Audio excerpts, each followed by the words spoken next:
Welcome, quiet soul. If you're listening to this late at night, you're exactly where you need to be. Turn your volume low, let your eyes rest, and sink into the dark comfort of tonight's story. Before we begin, gently tap like, subscribe for more midnight tales, and tell me in the comments where you're listening from, and what time the world around you fell asleep.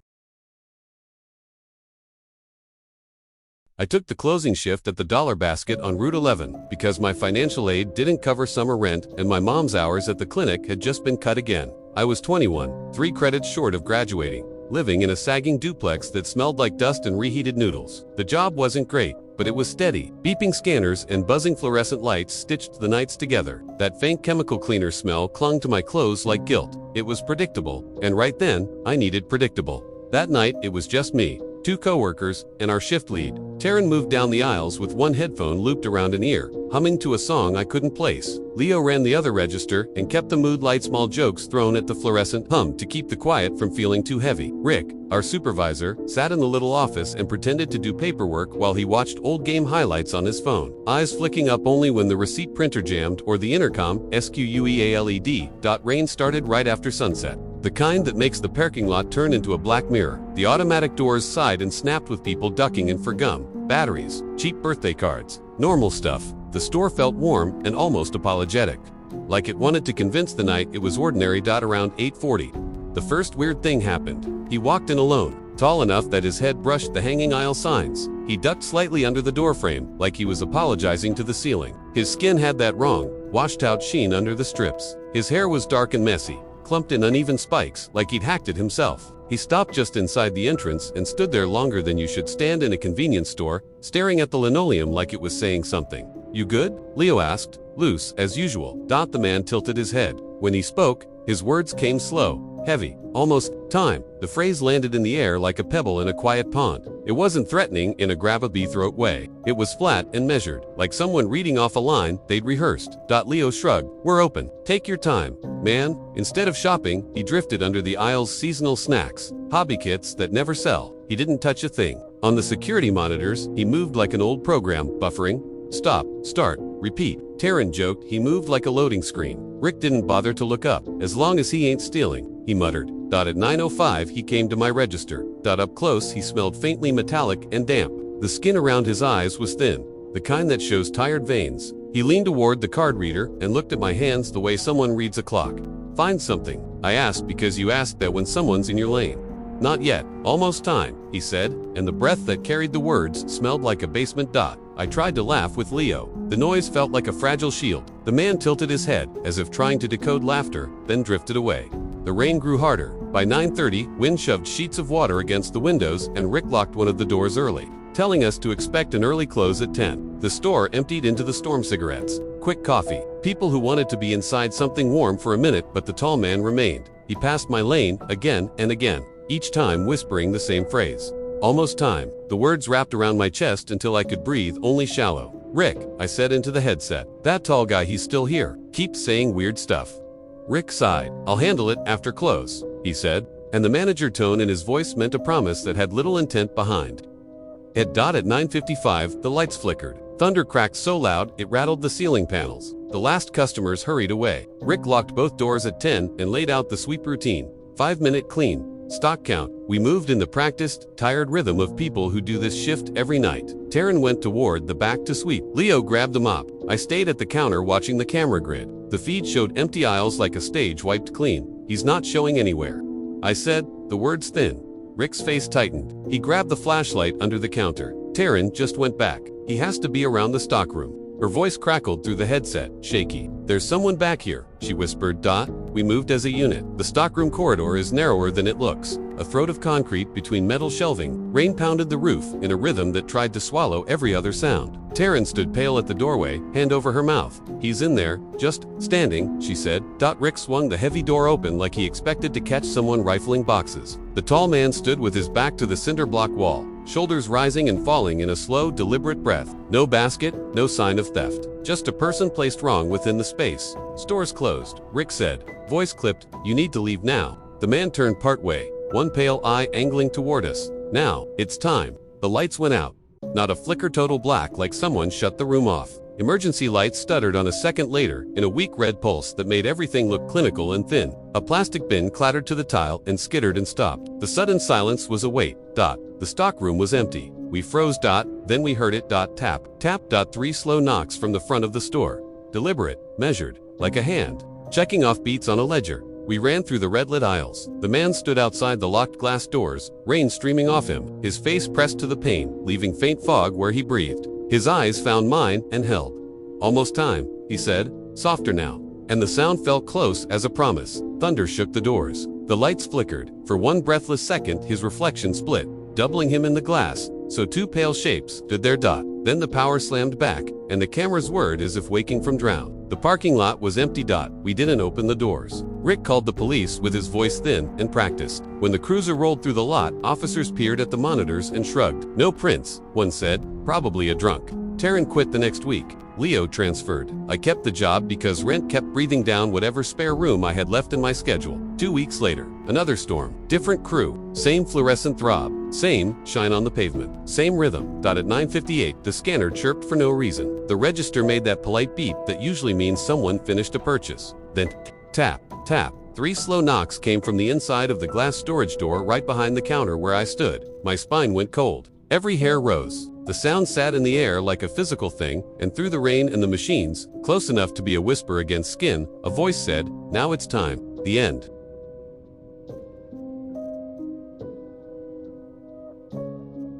I took the closing shift at the Dollar Basket on Route 11.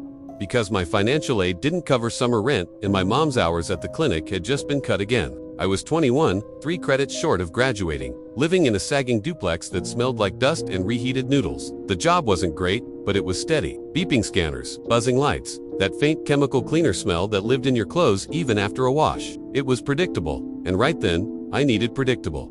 That night, it was just me, 2 coworkers, and our shift lead. Taryn worked the aisles with her headphones half off, humming to herself. Leo ran register with me up front, cracking jokes when it slowed down. Our supervisor, Rick, stayed in the tiny office, pretending to do paperwork while actually watching old game. Highlights on his phone. Rain started just after sunset. Not heavy yet, just enough to make the parking lot shine. The automatic doors kept sighing open and shut, with people grabbing candy, batteries, cheap school supplies. Normal stuff. The store felt warm and loud compared to the gray outside. Around 8:40, the first weird thing happened. A tall guy walked in alone. Way taller than most people who came through. He ducked slightly under the doorframe. Pale skin, like he hadn't seen sun in years. His hair was dark and messy, stuck out around his head in uneven chunks like he'd cut it himself. He stopped just inside the entrance and stood there too long, staring at the floor like he was listening for something under it. "You good?" Leo asked casually.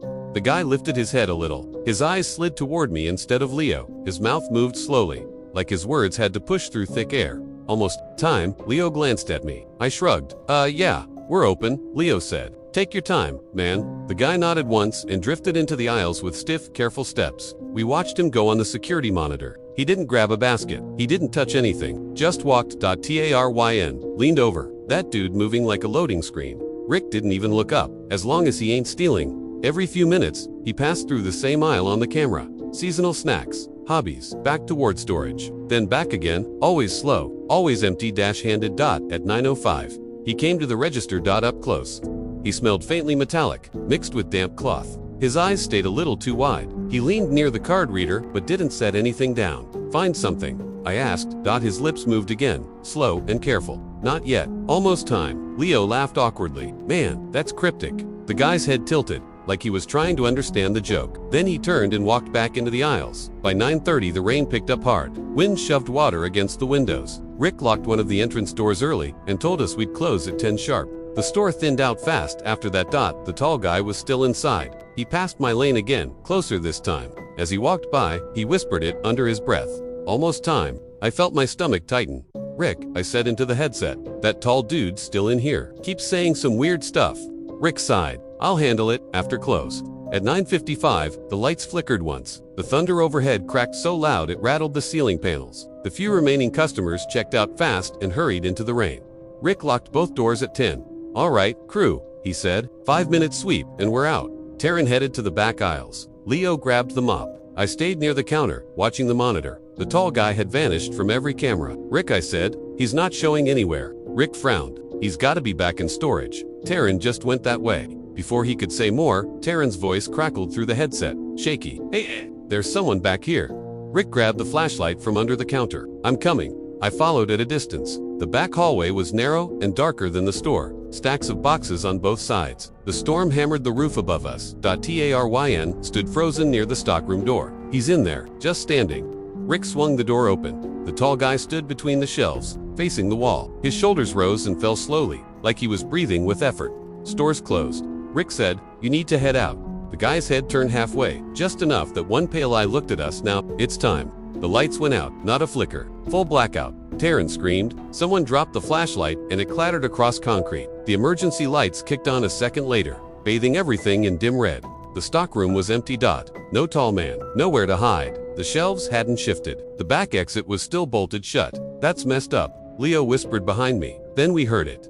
3 slow taps. Tap, tap. They came from the front of the store, but we moved together, hearts pounding, and looked through the red-lit aisles. The tall guy was standing outside the locked glass doors, rain cascading off his clothes. His face was pressed close to the glass, leaving faint fog where he breathed. His lips moved in that same slow, careful way. Almost time. Thunder boomed so loud the doors shook. The lights flickered again, and for one breathless second, his reflection duplicated in the glass beside him. Then the power surged.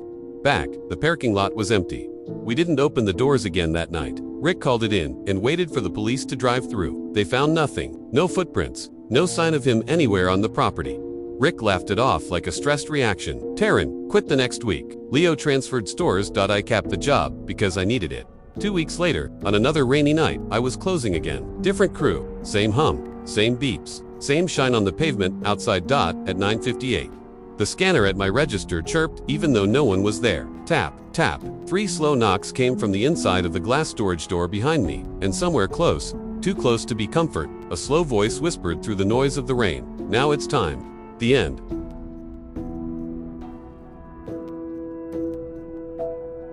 I took the graveyard shift at the Dollar Harbor on the edge of Pine Ridge because my dad's construction work dried up after he blew out his knee, and my scholarship barely stretched far enough to cover books. I was 22, a communications major with a half-broken laptop, and rent didn't care about potential. The store paid trash, but it paid on time. Midnight to 8 a.m., fluorescent lights, humming refrigerators, and the smell of plastic, sugar, and floor cleaner soaked into my hoodie like it belonged there.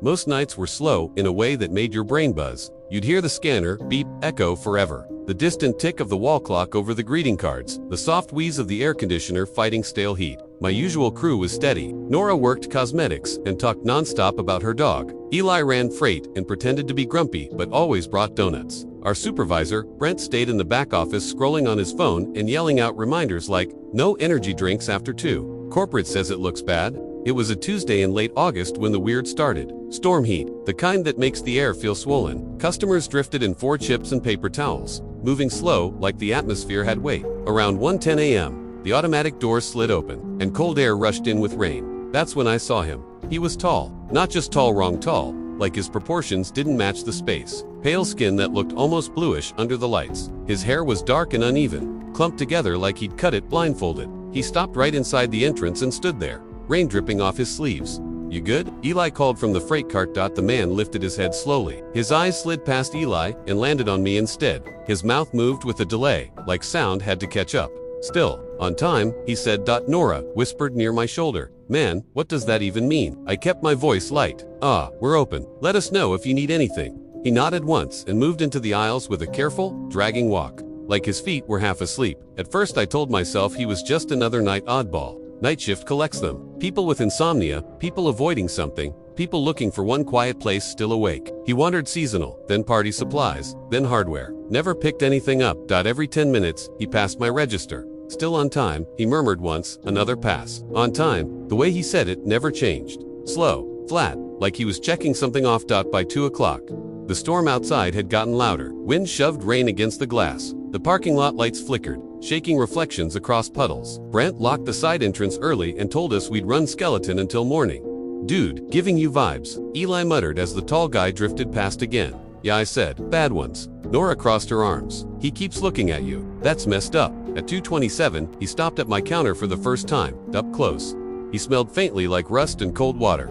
Did you find what you were looking for? I asked. He stared at the conveyor belt like it was a timeline. Almost Still on time, Brent finally stepped out of the office. "Sir, if you're not buying, you can't loiter." The man's head turned with the same slow delay. His eyes never left me. Close, but still on time. He drifted back toward the stockroom. The next hour dragged. The storm got worse. Thunder rattled the ceiling panels. The store felt sealed inside glass and noise. At 3:11, the lights flickered and the scanner chirped, even though nothing moved. Tap, tap, tap. 3 slow clicks echoed from somewhere behind the greeting card wall. Eli froze. "You hear that? Probably pipes," Brent said, but his tone wasn't convinced. The tall man appeared at the end of the main aisle again. "Closer than before, still on time," he said. At 3:40. Brent sent Nora to check the bathroom flooding near the back. Seconds later, she screamed. We ran. The bathroom was empty, but the sink water ran full blast over the rim, flooding the tile. The mirror was fogged like someone had been breathing on it. On the glass, written in streaks, were 3 shaky words. "Still on time, Nora," backed into me shaking. "That wasn't there. I swear to God." Brent shut the water off. "Okay, that's it. We're calling it in." The power died. Complete blackout. The storm outside vanished into silence. For one hollow second, the world felt unplugged. Emergency lights snapped on, bathing the store in deep red. Tap, tap, tap. The sound came again. From inside the stockroom, Brent grabbed the flashlight. "Eli, with me." "I don't like this," Eli muttered. I followed anyway. The stockroom door creaked open into red darkness. Boxers stacked like teeth. The tall man stood between the shelves, facing the wall. "Sir," Brent said, voice tight, "you need to leave. Right now." The man's head turned halfway. One pale, I reflected the red glow. "On time." Tap, tap, tap. The sound echoed behind us. That's when all the stockroom doors slammed shut at once. Metal rolled down with violent finality. We were locked in. Nora cried out. Eli swore. I could hear my own heartbeat in my ears. The tall man turned fully now. His awkward smile stretched too slowly. Closed, but on time. We ran. We didn't even think, just ran back for the sales floor. The main doors wouldn't open. The metal gates were sealed from the outside. The tall man didn't chase. He followed. Slow, steady, tap, tap, tap. His fingers striking shelf edges with every few steps. Brent slammed the panic button under the counter. The alarm shrieked into the storm. The man stopped at the end of the aisle, watching us shake. Almost finished, still on time. The red emergency lights flickered, and he was gone. Just like that. No motion, no sound. The gates rolled up again with a mechanical whine like nothing had happened. Police arrived to empty aisles and 4 terrified employees. They searched the store and the lot. No footprints, no forced locks, no tall man. They told us it was stress. A prank. Storm makes people weird. One cop said. Dollar Harbor reopened the same night. Nora quit that week. Eli transferred. Brent pretended none of it happened. I stayed because rent stayed. 2 weeks later, during another storm, the scanner chirped on its own at 3:11 a.m. Tap, tap, tap. On the mirrored cooler door behind me, fog formed from nothing. Still on time and, far down the aisle, a pale shape stood just inside the automatic doors, waiting for something to finish. The end.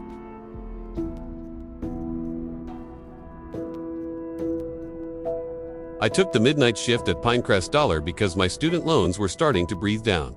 My neck and my dad's hours at the bakery had been cut again. I was 22, 2 semesters from finishing a general studies degree, living in a cramped room above a laundromat that smelled of detergent and someone else's life. The job paid for gas and groceries. The manager promised overtime if we covered 6 shifts. That's how you learn to value fluorescent light like a rent check. How you trade sleep for days that don't come with enough zeros. Nights at Pinecrest settled into a rhythm that felt almost friendly. The polite beep of the scanner, the rattle from the soda cooler, the soft mechanical sigh of the automatic doors. Jenna worked cosmetics and told the weirdest stories between customers. Her laugh filled the store like a radio. Omar pushed freight with a kind of quiet precision that I envied. He could stack a pallet in half the time it took me to count boxes. Sam, our supervisor, kept a thermos of 2 strong coffee and a clipboard he used like armor. The rules he read off: no personal calls on the floor. No loitering felt like safety rituals more than regulation. The first night I met him, I thought he was just another late blooming weird. It was a Thursday. Heat rolled off the pavement, making the parking lot blur like oil. Around 1:15 a.m., he came in tall enough to need to duck under the men's sign.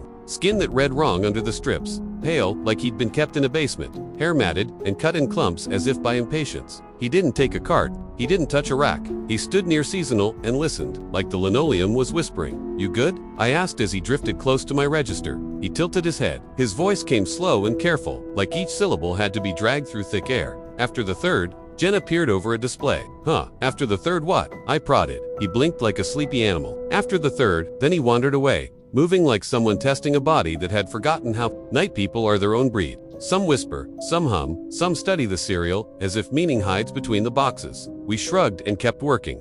Over the next week, he returned in fits, sometimes twice a night, sometimes not at all. His presence mapped itself onto our shifts. He drifted the aisles, past my register, and each time repeated the phrase, sometimes distant, sometimes whisper clue. Once, with the store quiet and my hands sticky from gum wrappers, I felt his hair brush my wrist as he passed. The words landed like a small, unwanted promise. It wasn't only the phrase, he used a sound like punctuation. 3 slow taps, tap, tap on glass, on metal, on the counter. The first time I thought a bored kid was playing with change. The third time, it echoed across the break room and froze everyone mid-bite. That's messed up, Omar said, voice low. Probably a dumb prank, Sam joked. But he logged it in the nightly remarks, like a wait. 2 weeks in, it went from nuisance to invasive. Sam had inventory, Jenna had a fever, and I was closing alone. The rain had turned the lot into a black slick. I locked the doors at midnight and did the sweep, lining up empty baskets and flipping the closed sign. The store felt cramped, too intimate with only the soda hum and fluorescent buzz. I went to the back restroom to wash my hands and heard it.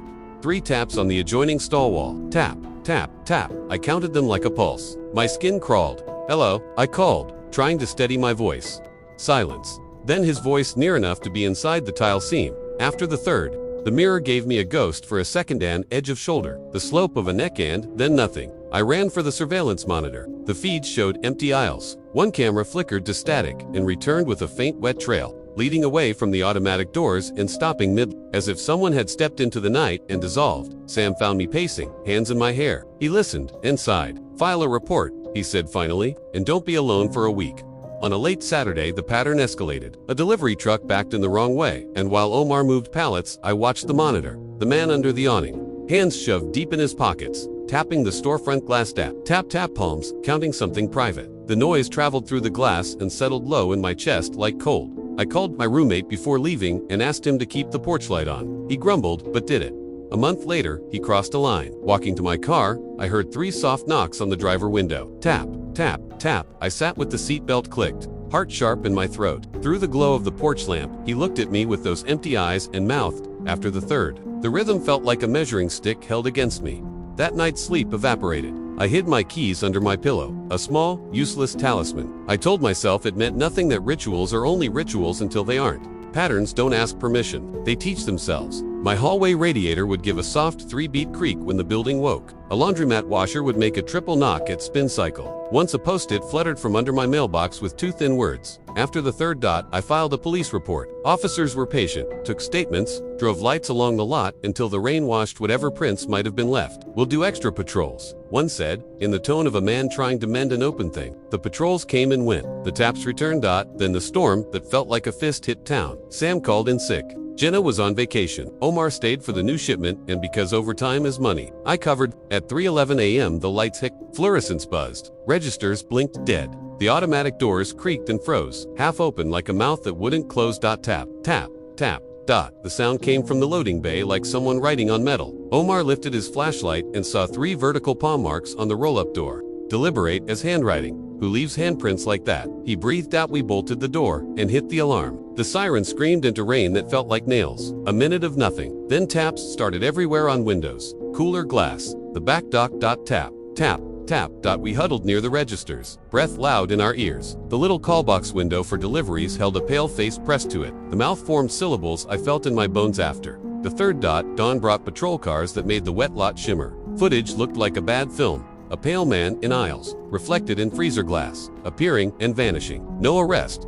The palm marks washed away. The post-it torn. People whispered. Some quit. Omar took days off. Jenna came back shaking. Sam wore the same worn worry. Me, I kept my hours. Rent doesn't let you trade the bills for peace. Time moved, and the taps did not stop. They adapted. My laptop booted with 3 beeps that tightened my chest. A neighbor's pipe thudded in 3s. Once, in a grocery line, a woman's nail tapped a jar, and the cadence matched the rhythm I'd memorized. I moved apartments the next summer, same town, different block. The radiator there still taps, sometimes in triple beats when the building wakes. At night, when rain rattles the window and the heater sighs, I count the seconds until the noise lines up. 1, 2, 3. Tap, tap, tap. I keep a small lamp by the bed. Now, the cheap bulb buzzing like an uneasy promise. Sometimes I wake and watch the glow, counting tiny blinks until the room feels safe enough to breathe. It's a poor ritual, but it's mine. Sometimes I stand very still and listen for whatever comes after the third dot. Sometimes I run. Mostly, I lock the door and wait. After the third end,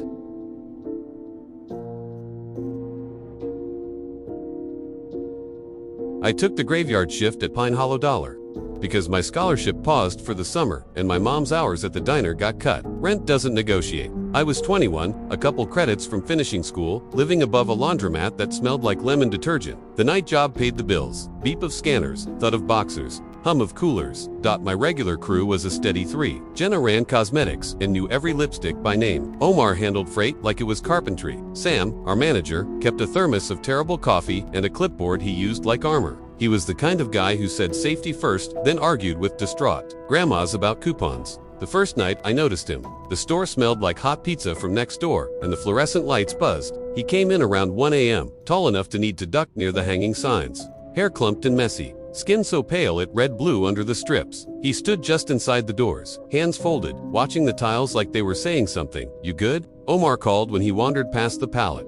The man tilted his head, and the words came out slow, like syrup. After the third, I laughed because it was easier than owning the tightness in my stomach. "After the third, what?" I asked. He shrugged and drifted down an aisle, fingers grazing the shelf edge. He didn't pick anything. He moved like someone testing how the store would hold him. Over the next week he returned in fits, sometimes twice a night, sometimes not for 3 nights. Each time he moved that same careful way and said the phrase when he passed the register. After the third. Sometimes he tapped 2-3 slow taps. Tap, tap, tap on glass cases or metal shelf ends, spaced like a metronome. "What's his deal?" Jenna asked one night, leaning on the lip balm display. "Probably some ritual," Omar said. "Night people are weird." Sam said nothing from the office, but watched the monitors closer. He made me log it. Tall male, odd speech, repeated taps like we were collecting stamps for whoever needed evidence later. The log made it less private, less like something gnawing under my ribs. By the third week, the taps felt personnel 3 slow knocks on glass that hung in the air. It lodged in me. The phrase shifted sometimes after the third, sometimes only the 3 knocks. Once he pressed his face to the storefront window and mouthed it after the third.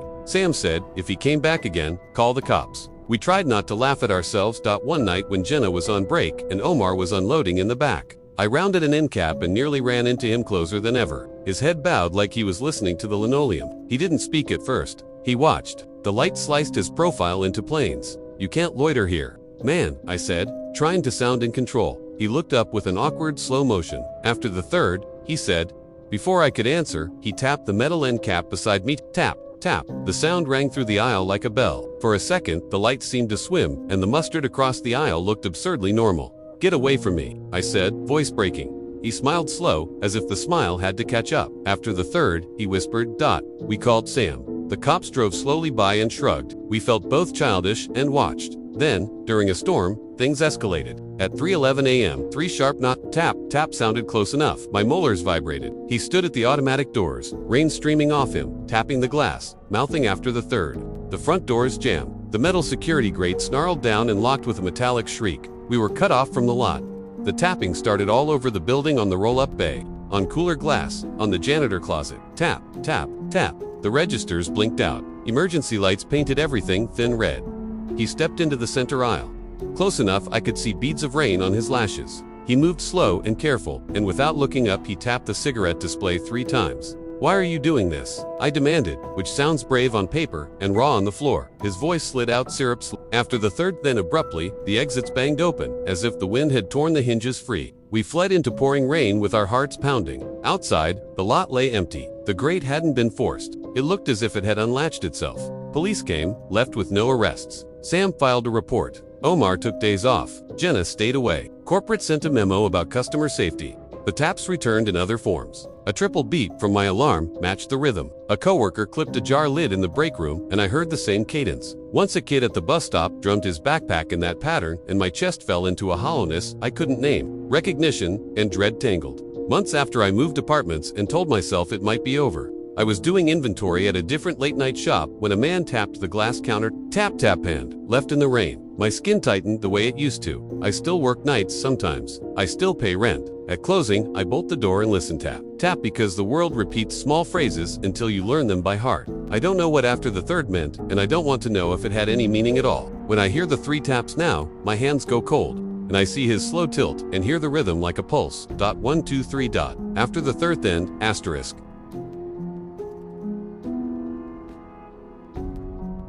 I took the graveyard shift at Harbor Dollar because my summer scholarship Payments were late and my mom's overtime at the diner had dried up. Rent doesn't sympathetic. I was 21, a couple credits short of finishing, and the job paid enough to keep a roof over my head. Nights had a rhythm, beeps, hums, and the smell of cleaner. Jenna stocked cosmetics and told terrible jokes. Omar moved freight like it was muscle memory. Brent ran the floor and pretended not to care too much. The first night I saw him, he was almost background noise. Rain smeared the lot and fluorescent lights buzzed. He came in around 1 a.m, tall, skin too pale under the strips, haircut in jagged clumps. He stood inside the doors like someone listening for a delayed sound. He didn't take a cart or touch anything. He moved slow, as if the air resisted him. "You good?" Omar called. He tilted his head, and the words came out like they were forced. "Wait for the click."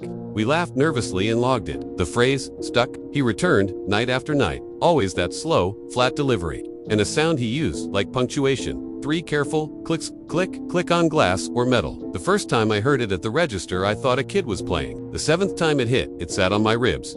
"That's messed up," Omar said. "Watching the monitors, probably a prank," Brent said, but kept an eye on him. After a couple of weeks, the phrase became personal. He started standing near my lane and saying it while looking at my hands. Once he leaned close enough that I smelled rain and something metallic. "Wait for the click," he said, as if giving a warning. Then the clicks began to follow me. The scanner gave a faint third chirp. A car in the lot clicked its remote in the same rhythm. A neighbor's key tapped 3 times in the stairwell. The world found new ways to make the sound. We tried to avoid being alone, but shifts are thin. One night, I closed by myself. Jenna was sick. Omar had class. Brent was handling inventory elsewhere. The store made the lot a black sheet. I locked the doors, did the sweep, and heard 3 soft taps from the bathroom. Click, click. I froze. On the mirror, someone had wiped 3 circles into the fog. I didn't touch them. My hands shook. The man appeared on the front window monitor with rain dripping from his sleeves, palms flat against the glass. He tapped the glass 3 times. "Do you want something?" I asked, because asking felt like an action. He looked at me with 2 bright eyes. "Wait for the click." I told myself it meant nothing. Patterns begged to be explained. But then the man began to escalate. He stood under the awning one night and clicked on a car windshield. He tapped the brake at the side door in a measured rhythm. I called Brent. He told me not to provoke him and to call nan-emergency. Rumors spread other stores had reports. Flyers for break. The man had no name. He was a shape in conversation that made people nervous. In the days after the blackout, we met at the diner next to the lot to compare notes. Jenna stirred her coffee like it was a ritual. "He was right in front of the baby food last time I was closing," she said, like he was choosing the jars carefully. Omar rubbed his temple. "He just stands and watches people leave. Then the clicks start, and you feel like the whole store is on a timer." We joked a little to keep from sounding deranged. I went back to doing what paid the bills. I learned to move in patterns, walk the same route to the register, not linger in the break room, keep my phone face up on the counter. Brent handed me a laminated page about safety protocols with a smile that didn't reach his eyes. "Document everything," he said. "If it escalates, we call." It escalated. One night, as I walked to my car, a figure stood under a streetlight and tapped the hood of a parked sedan. Click, click, click. My chest dropped to my knees. I locked myself in and drove off before my hands finished catching up. At home, a post-it waited on my door. 3 tiny dots drawn in pencil. When I told the property manager, he laughed and said kids did stupid things. When I told the police, the officer took notes like a man with a checklist, then offered the same explanation. "Prankster, bored kid." The unknown number text started after that. 3 periods. ... I saved the messages and showed them to Brent. His face got small. "We passed this to corporate. They'll increase night patrols at random," he said. "But if he ever comes inside, call 911. His voice was a thread, and I clung to it. At work, the man changed how customers moved through the store. People came in later, left earlier. Regulars asked if we had security footage and then didn't look happy when we said yes. A mother once whispered. He stood by the dolls and tapped like he was counting. I learned to read people's faces for the same fatigue I had, the look of someone waiting for an unavoidable bell to ring. One evening, months on, I was closing with Omar. The rain carved the lot into glass. He said, "You ever get used to it?" I answered, "No." We saw him through the panes, pale and still, near a sedan. He tapped the glass in that rhythm, as if timing the beats to my breath. Then, for no reason I could name, he walked to the passenger side and tapped the driver window, where my name badge hung next to a faded superhero sticker. I wanted to run, but my legs felt like somebody else's. Omar grabbed me by the sleeve and pulled. Once in my car, the remote clicked 3 times in the quiet. The dash lights blinked like a slow metronome. The police checked the cameras the next day. They found a pale figure near the lot. The footage awkward as someone fumbling with a camera at a sleepover. The officer asked if I'd like a restraining order. Legal stuff felt like paper waves against a storm. I signed forms. Nothing changed. In the long run, the clicks didn't stop. They learned to migrate. The pattern slipped into the world like water. The microwave at work would ping twice, and then a final third tone that made my shoulders tighten. My watch chimed a notification trio all at once. Once at a concert, the drummer did a fill that matched the beat, and I left early. The music, a stranger knocking on the wrong door. Sometimes in the grocery aisle, I think I see him reflected in chrome. A pale presence waiting with a patient. Wrong patience. I keep telling myself the clicks are meaningless until I feel the pattern tighten like a belt pulled an inch at a time. People file reports and life continues. But for those of us on the late shift, the world now contains a small, precise rhythm that makes our knees go soft. I don't know why he did it. I don't know what wait for the click meant. If it was instruction, blessing, or promise. I only know it was a pattern that taught itself into every machine and every hand. Nights are louder now because I listen for the cadence. When I awake, in the small hours and the radiator ticks in a familiar way, I stop. Because the phrase waits with the noise, sometimes I think maybe he was marking time. Maybe he wanted to be noticed. Maybe he wanted the sound to be the thing that held him. Or maybe he was nothing more than a man with a strange phrase and an obsession. Either way, the clicks come back in new skins. Click. Click. Click. Wait for the clicked end.